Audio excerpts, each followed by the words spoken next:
On the national stage, with the stroke of a pen, the new Trump administration has changed the country's refugee admissions program. The executive order means that hundreds of refugees fleeing persecution who were set to come to Idaho are now in limbo. They must wait.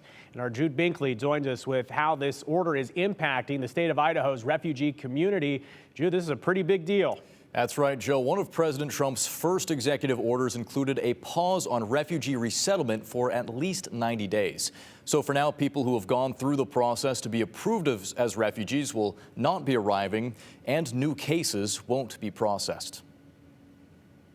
A single signature stands to disrupt lives, with President Trump's executive order halting America's refugee resettlement program for at least 90 days. The program pause leaves some Idaho families stuck in limbo, with dreams of reunion suddenly on hold. What we know now is that there's a 90-day suspension, but we don't know after that maybe it will resume. So we're continuing to go strong with our services that we provide people. Holly Beach is with the Idaho Office for Refugees, a nonprofit running the state's refugee resettlement program. You know, you see polling across the country.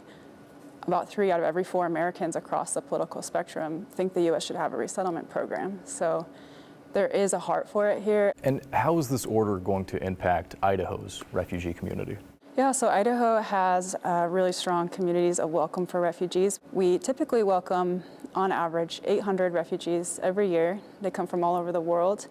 They're people who faced persecution, life-threatening persecution in their home country, fled to a second country, and from there they applied to be a refugee. Beach says almost 500 refugees, all set to call Idaho home this fiscal year, will no longer be resettled on schedule. Some of those are family reunifications, which, you know, that's the part that really breaks my heart, because you get to know these amazing people, and you know they had to flee ahead of their families with the hopes that they could work to get them here to join them. And some people are literally weeks away, and they've been waiting years.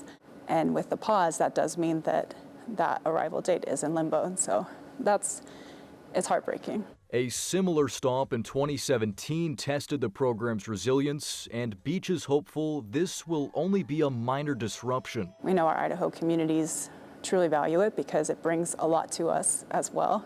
It really does enrich our businesses, our communities, the friendship and cultural contributions. Like, we live here, so we get to see it and we get to know people. And so I do hope that it resumes after the 90 days so that we can keep doing this work and keep welcoming those people and providing a community of peace for them to thrive in.